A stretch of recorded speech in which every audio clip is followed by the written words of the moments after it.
Hi guys, on today's episode I thought we'd do something a little bit different, something cool. I thought we'd sit down and we'd watch together the very first Max Fleischer theatrical short of Superman.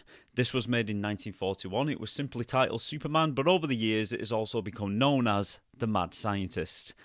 Let's get into it. Okay. So, these theatrical shorts were distributed by Paramount Pictures, and famously Paramount went to the Fleischer brothers and offered them the opportunity to make this cartoon, but the Fleischer brothers were overworked at the time and they didn't want to take this on board. So they said they'd do it for £100,000 per episode, which was an extravagant price. I think it was something like 4 to 6 times the amount of a Popeye cartoon at the time. But Paramount came back with a counteroffer. For this first cartoon, it cost $50,000 to make, which in today's money, when you account for inflation, is around $1 million, give or take, which is an incredible amount of money when you consider this is only 10 minutes long. But these were produced to the very highest standards, and they set boundaries for all the animation that came afterwards. What I love about this is the intro. It gives you the origin of Superman in probably less than 30 seconds, which is very cool. It'd be great if movies did that these days. Instead of giving us the first film with the origin story, just get it out the way in 30 seconds to a minute. Brilliant. One of the planet's leading scientists, sensing the approach of doom, placed his infant son in a small rocket ship and sent it. I love the way Krypton explodes. It's almost like a beach ball. Apparently, they achieved the sound of Krypton exploding by grabbing an apple and ripping it apart. Landing safely on Earth with its precious burden, Krypton's sole survivor. A passing motorist found the uninjured child and took it to an orphanage. As the years went by and the child grew to maturity, he found himself possessed of amazing... Interestingly enough, Superman isn't with the Kents in this. He was an orphan. Look at the animation on that, just how everything's moving. It's so beautiful, so beautiful. I love this little transition here, how it transitions into Clark Kent. Wait for it. There we go. Such a cool and simple transition. That is so effective. Just look at all the movement in the city down below as well.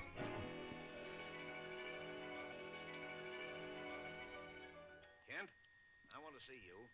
Just received another threatening note. Okay, Mr. White. Lois, another note from the mad scientist. Coming in, Chief. Now listen to this warning. He plans to strike tonight.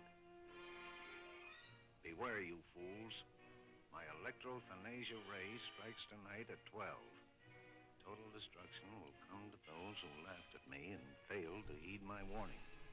Beware.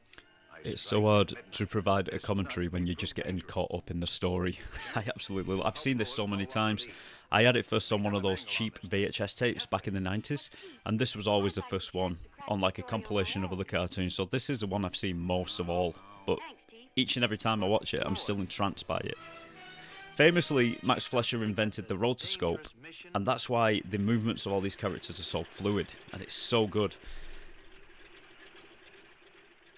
And I really like the way Lois Lane is portrayed in this as a fearless reporter. For 1941, women didn't really have the same kind of appreciation that they might have now.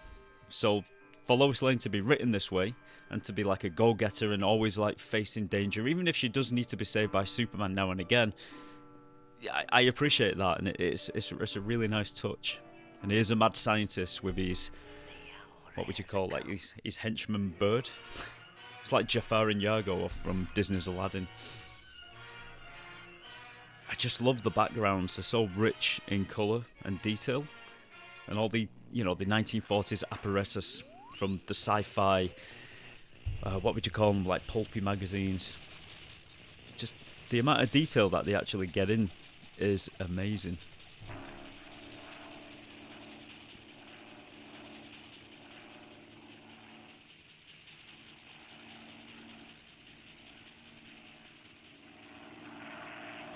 I think having the bird is probably the most cartoony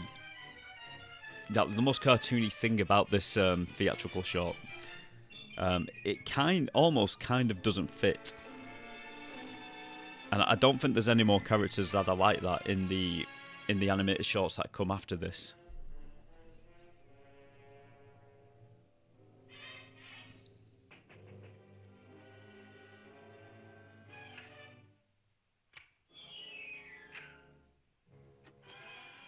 I'm a reporter for the...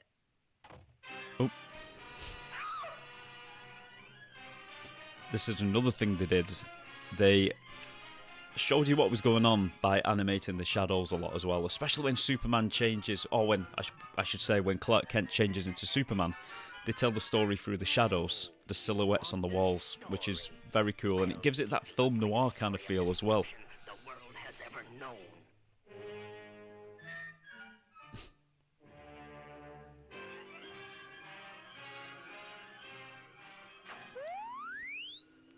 I just love the way they've drawn and designed this like laser beam ray and all the apparatus that controls it. It's amazing.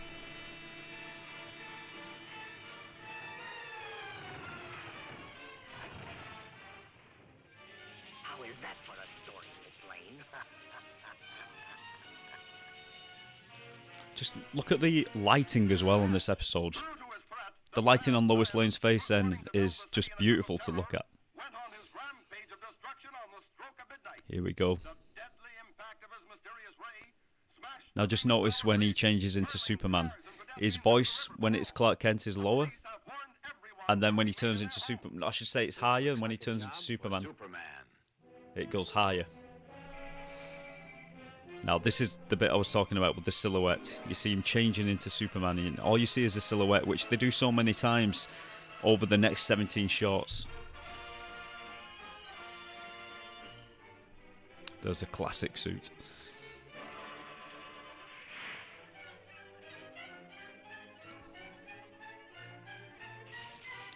Another interesting fact about this animation is this was the first time that Superman ever flew. In the comic books, he'd never flown before, and the Fleischer brothers approached, or maybe the animators, they approached DC Comics, or what would have been DC Comics at the time, and asked permission to make Superman fly because it would be more visually appealing on screen, and luckily they agreed, and from that moment on Superman was flying.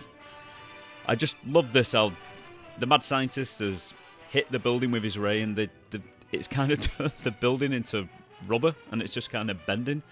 Even as a kid, I never quite bought this bit. Like, it's just silly, like how the building didn't crumble, and Superman's actually just propping it back up. But just look at this animation, man. It's so nice. Look at the lighting on Superman's body.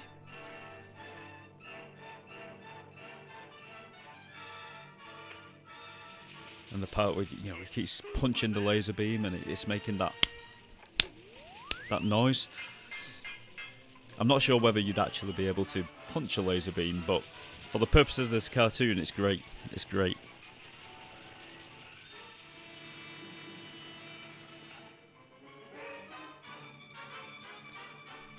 Another great part of these shorts is the music. Like with each hit, you hear a little bit of the orchestra score.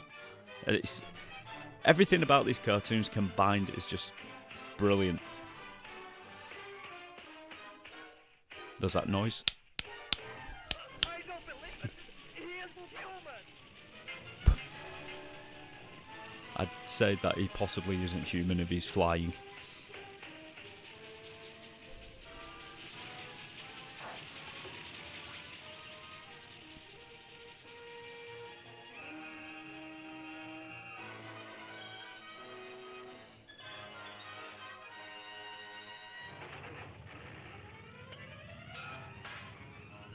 The sound effects, ping, ping, ping, it's so well done. Now look at the animation as he breaks through this wall. All the attention to detail on the wall crumbling. Look at all the detailing on the fire there. It's amazing. I would say that even today this animation stands up amazingly.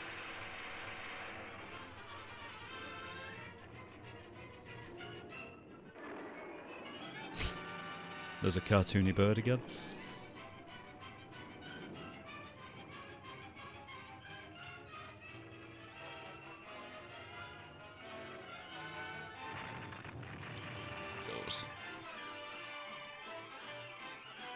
I love the way when he was flying, they do this kind of spinning technique to the ground below. It really does give you a sense that you're up there with Superman and gives you this vertigo feeling as well. I also love the storytelling in these shorts. They kind of get the story moving at the beginning with these little clips, and then at the end here they just kind of finish the story off very quickly with a newspaper report. And then we have Superman winking at the camera. Awesome. Interesting fact, this cartoon was actually nominated for an Academy Award in 1942, but it did lose to Disney's Lend a Paw, which was another animated short, so they lost to Disney. Just the fact that they were a contender in my books is amazing. So yeah, that was the very first animated short of Superman, made in 1941. It cost $50,000, which, like I said, in today is about $1 million, and I think it is just a thing of beauty. Absolutely love this one. Man, I love these animated shorts, and I hope you enjoyed watching this with me today as I give you a little bit of trivia on the cartoon and just tell you overall what I think of the cartoon, which, as you've probably guessed, I absolutely love it. Maybe we'll do a few more of these in the future. Next time, I think I'm going to have to turn down the volume on my headphones because it was very distracting listening to the cartoon and trying to talk at the same time. I could just barely hear myself speak, and if that came across, I apologise. We'll sort that out next time. But yeah, really did enjoy that. I'll see you soon.